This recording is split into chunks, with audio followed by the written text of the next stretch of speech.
Hey foodies, this is Chef Robinson bringing you a taste of Miami with the Louisiana twist. Are you ready? Because class is now in section. I'm going to be showing you how to make my staple crawfish sauce. This sauce is going to be used for many of the recipes that we're going to be featuring in the next few weeks. You can make your crawfish pizza, your loaded and shrimp potatoes. You can make your crawfish with white rice. You can make your po' boys along with your crawfish. A few weeks ago, I made this crawfish sauce before I started my egg roll company, and everybody was wondering how did I do it. So this is how. You're going to get 1 stick of unsalted butter, put that into a frying pan or a cast iron skillet. Don't mind the ingredients in the back because I'm making about six recipes right now. You want to get your crawfish tails, your celery, red bell pepper, green bell pepper, and your onions. This is your basic staple for most recipes. You're going to saute them on medium-low heat until they become translucent. You're going to now season your vegetables. You're going to add your minced garlic. You're going to add your onion powder, your garlic powder, the different seasonings that you see featured on my recipe. I'm going to have all the ingredients below. I had to go back and piece some of these videos together because I wasn't recording them at the time. But then I had to go back and say, oh, I need these to show them how to do it. So forgive me, y'all, but I'm prepared for the next video. So now you're going to add your black pepper, your magic seasonings. What else did we put in this? Your Old Bay. You're going to keep on cooking and stewing down your vegetables. Stir, stir, stir. You can use a wooden spoon. You can use a spatula. However it is that you choose, you can choose. Just make sure that you do not burn. And I am all about presentation and the outcome of your dish. So now that all of those have sauteed and became soft, you're going to take a bowl and take them out of your frying pan or your cast iron and place them on the side.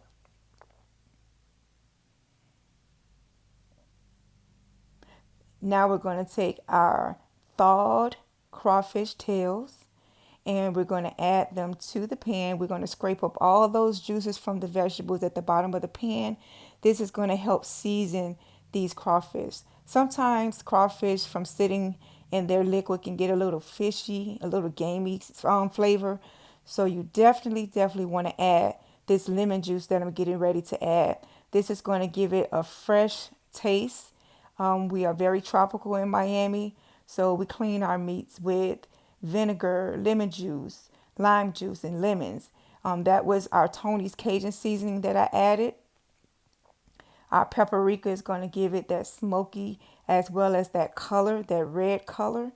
So onion powder, Old Bay, garlic powder. I don't use a lot of salt in this dish because to me, I don't really think it's needed. And there's that lemon juice that I mentioned earlier. So this is going to give it that citrusy taste. But it also is going to take away that gamey and that crawfishiness. You know they're called mud bugs. So they've been out there in the mud in the sea, in the swamp. So we want to definitely make sure that we take that taste away. We're going to add our cooked vegetables back to our cooked crawfish. I do it in this process. Everything is a process. If you would have added your crawfish directly to the vegetables in the beginning, it was still going to taste a little raw. I find that it tastes better by cooking my crawfish first, then adding them back to the vegetables, and it doesn't create a lot of water. Now you want to stew down your crawfish tails and your vegetables, and it's going to make like a mini roux. A roux, you will have to add flour. I'm not adding the flour because we're going to add our cream sauce. I added about half a cup of heavy cream and also a can of shrimp Campbell's soup. And this is going to give me the thickener to thicken up this sauce. So that was the crawfish before. And now in the separate pan, because I had a separate pan, I'm going to add it to my crawfish tails and vegetables. And this is how we're making our sauce. It's looking so lovely right now. I wish you all can be in the kitchen on these days to smell. It smells absolutely amazing. So you want to go ahead and continue to stir on medium low heat. Stir, stir, stir. The more that you stir it around, it's going to come together, and you're going to start making a sauce. And this is how I make or start off. You can use cream of shrimp, cream of mushroom, cream of celery. So far, the two that I prefer are the cream of mushroom and the cream of celery.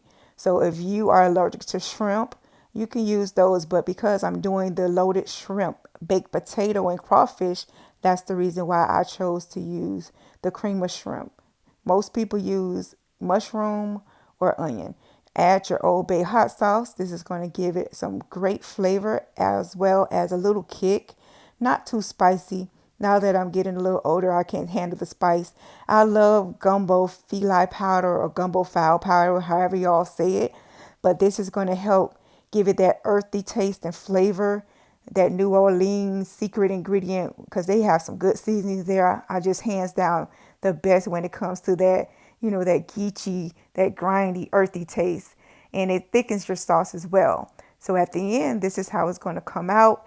You can add some green onions on top to decorate it. You can add parsley.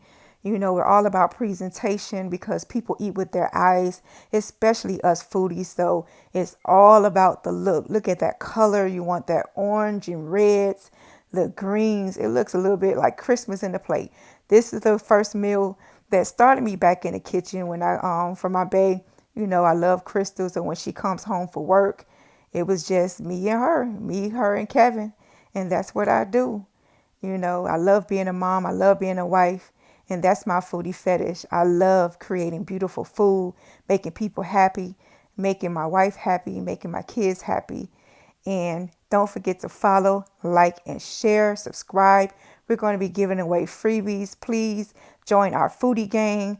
We're going to be giving out emojis, hearts. We're going to be calling you all out during our YouTube, definitely, because most of our activity is going to be on YouTube now. So you want to make sure that you subscribe. It's been really busy these days. I'm going to try to upload these recipes. You can buy this recipe for $2 on my site, myfoodiefetish.com, myfoodiefetish.com. Follow us on all social medias, like, follow, and share. Until then, bye, foodies.